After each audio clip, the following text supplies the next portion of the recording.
တမျိုးလုံး gain star တွေပြည့်နေတဲ့ဒီမျိုးမှာတာမန်ပြည်သူတွေကဘသူအဖေခေါ်ရမလဲမသိဖြစ်နေကြတယ်။ Ciudad Juarez မက္ကဆီကိုနိုင်ငံမှာရှိတဲ့ Ciudad Juarez မြို့ကတော့ကမ္ဘာအန်ဒီရဲ့အများဆုံးမြို့တွေထဲကတစ်မြို့အဖြစ်သတ်မှတ်ခံထားရတဲ့နေရာပဲဖြစ်ပါတယ်။ဘာကြောင့်လဲဆိုတော့ဒီမြို့က gain star မြို့တစ်မြို့ဖြစ်ပြီးတော့ gain နေကြတိုက်ပွဲတွေမှာအပြစ်မရှိတဲ့တာမန်ပြည်သူတွေကမကြာခဏအသက်ဆုံးရှုံးရလေးရှိတာကြောင့်ပဲဖြစ်ပါတယ်။2024ခုနှစ်တစ်နှစ်ထဲမှာပဲ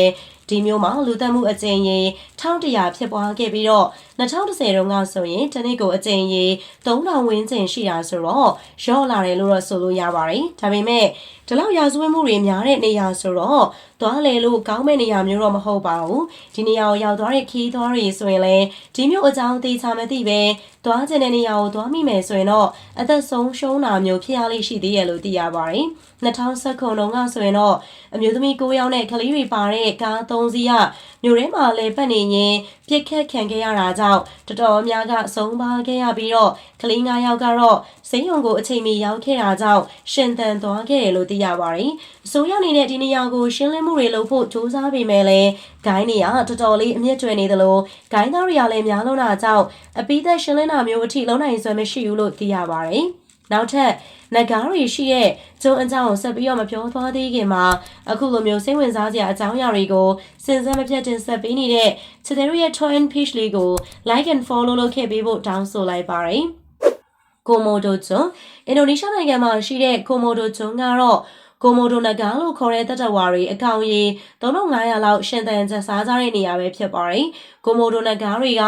ခန္ဓာကိုယ်အရှည်10ပေအထိရှိနိုင်ပြီးတော့ကိုအလေးချိန်ပေါင်350လောက်အထိရှိနိုင်ပြီးတော့အဲ့ဒီ area တစ်ဝိုက်ကကျွန်းအနေစုမှာပဲရှာတွေ့နိုင်တယ်လို့သိရပါတယ်။သူတို့ရဲ့ပါဇက်ကိုက်အားကမိချောင်းတစ်ကောင်ထက်နည်းပေမဲ့လည်းသူတို့ရဲ့အရီယရှိစေနိုင်တာကတော့ကြွက်သားတွေအားကောင်းလာတဲ့ level နေနဲ့ခြေလက်တွေကိုတစ်ချက်သေးပြုတ်ထက်သွားအောင်ကိုက်နိုင်တဲ့အထိချွန်ထက်တဲ့သွားတွေပဲဖြစ်ပါတယ်။ဒါအပြင်သူတို့ရဲ့ပါဇက်ထဲမှာ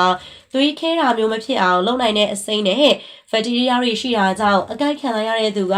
သူတို့လက်ချက်နဲ့အသက်မဆုံးရှုံးရင်တောင်သွေးထွက်လွန်ပြီးတော့အသက်ဆုံးရှုံးရလိမ့်ရှိရလို့သိရပါတယ်။ဒါကြောင့်ပဲဒီကျွန်းကိုရှောင်ဖို့တော်တော်များကတော့အကြံပေးထားတာပဲဖြစ်ပါတယ်။ခက်တာကလူတွေကလည်းအန်ဒီရရှိပါတယ်ဆိုတာကိုစိတ်ဝင်စားလို့တာကြောင့်ဒီကျွန်းကိုသွားလေတာတွေလုံးလေးရှိကြပြီးတော့အဲဒီလိုအချိန်ကြရင်လည်းဒေချာလေးကျင့်ပေးထားတဲ့ကျွမ်းကျင်လမ်းပြနဲ့သွားမှအသက်အန်ဒီရဲ့အတွက်စိတ်ချရနိုင်မယ်လို့သိရပါတယ်။2009ခုနှစ်တုန်းက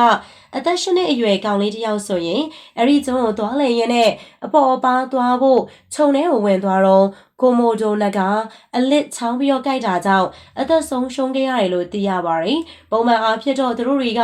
လူတွေကိုအမဲလိုက်လေးရှိတဲ့တပ်တော်တွေမဟုတ်ပေမဲ့အခွင့်အရေးရရင်တော့ကြုံရင်ကြုံသလိုတိုက်ခိုက်တတ်တယ်လို့သိရပါတယ်။2019ခုနှစ်တုန်းကဆိုရင်လည်းခီးသွားတစ်ယောက်ကသတိပေးတဲ့ကြားကနေကိုမိုဒိုနဂါကိုတပ်ပုံရိုက်ချင်လို့ဆိုပြီးတော့အနားကိုကတ်သွားတဲ့အချိန်မှာတော့တိုက်ခိုက်ခံခဲ့ရပြီးတော့အသက်ဆုံးရှုံးခဲ့ရသေးတယ်လို့သိရပါတယ်။အကယ်၍ပရိသတ်ကြီးတို့လည်းဒီကျွန်းကိုသွားလည်ဖြစ်ခဲ့မယ်ဆိုရင်သတိပေးချက်တွေကိုလိုက်နာဖို့နဲ့တတ်နိုင်သမျှဒီတပ်တော်ဝါရီနာကိုမကတ်ကြဖို့အကြံပေးလိုပါတယ်။အခုတင်ဆက်ပေးခဲ့တဲ့ကမ္ဘာပေါ်က